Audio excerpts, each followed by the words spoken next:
नमस्कार शेतकरी बंधूंनो. आता सध्या आंबा काढणीवर आलेला आहे. आता हा आंबा काढणी कशी करायची ते मी आपल्याला सांगतो. बघा, आंबा जेव्हा पहाडाला येतो म्हणजे फळ गळायला लागतात त्यावेळेला साधारणतः अशा प्रकारे पिवळा आंबा होतो. असे थोडेसे पिवळे आंबे झाले किंवा थोडेसे गळायला लागला की आपण हे आंबे काढायला सुरुवात करतो. तर हे आंबे काढताना आपण बाजारामध्ये बघा अशा वेगवेगळ्या प्रकारचे कटर्स, लहान मोठे कटर मिळतात. आता हे कटर कासाठी म्हणजे कशासाठी वापरायचे आहेत हे मी आपल्याला सांगतो. आता आंबा असल्यामुळे मी थोडं मोठं कटर घेतो.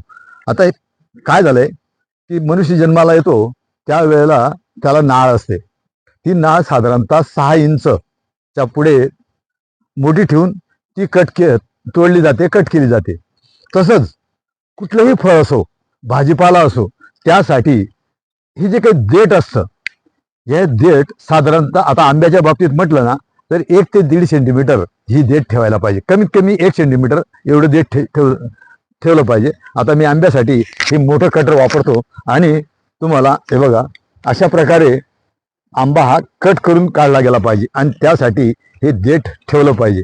हे देठ का ठेवायचंय याच्या मागे फार मोठं शास्त्रीय कारण आहे.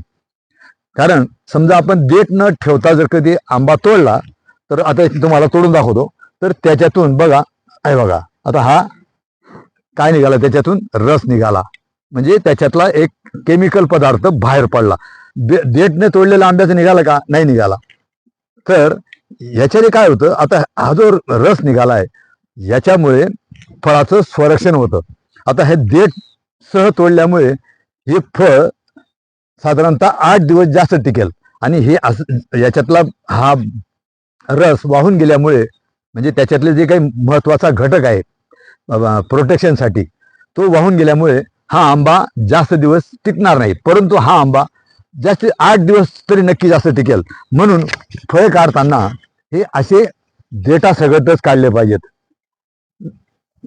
आणि मग ही हार्वेस्टिंग साधारणतः सकाळी सुरुवात करून 12 वाजेपर्यंत केली पाहिजे.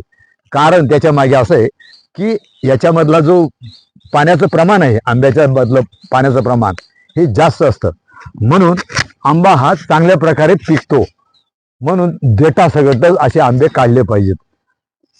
बघा, मी आता थोडीशी हार्वेस्टिंग केली तर हे संपूर्ण आंबे हे देठासहित आहेत. एकही आंबा हा बिगर देठाचा काढलेला नाही. यामुळे आता हा देठासहित काढल्यानंतर हा धुतला गेला पाहिजे. धुवून पुसून आणि मग तो खाली पसरून त्याच्यावर काहीतरी वेगळ्या प्रकारचं सॉफ्ट नरम झाकून आणि मग त्यांना पिकवले गेले पाहिजेत. अशा प्रकारे जर हार्वेस्टिंग केली तर हा आंबा जास्त दिवस टिकतो. याचबरोबर मी आता आपल्याला वेगवेगळ्या झाडांचं कसं हार्वेस्टिंग करतात हे मी दाखवतो. मित्र हो, माझ्या शेतात अनेक प्रकारची झाडं, फुलझाडं, फळझाडं लावलेली आहेत. आता ही 2 केळीची झाडं आहेत. या 2 केळीच्या झाडांना 2 केळीचे घड येणार आणि त्या कुटुंबाला लागणारे केळी सुद्धा उपलब्ध होणार. आता ही ड्रॅगन फ्रूटची झाडं आहेत. नंतर हे 2 झाडं ही सफरचंदाची आहेत. अशा प्रकारे अनेक प्रकारची फळझाडं लावल्यामुळे माझ्या घराला जे लागतं ते संपूर्ण उपलब्ध होतं. ही चिकूची झाड आहे. परत वर्षभर लागणारा गवती चहा, पपईची झाडं ही अशी लावल्यामुळे मला बाहेरून विकत आणून खाण्यासाठी काही आणावं लागत नाही. आता हा मी एक लिंबू तोडला तर हा लिंबू असा देठासहित तोडला गेला पाहिजे. तर या ठिकाणी अंजीरचं झाड आहे. तर या अंजीरलाही भरपूर अंजीर लागलेले आहेत आणि अंजीर सुद्धा ही देठापासूनच तोडली गेली पाहिजेत. ज्यामुळे त्याची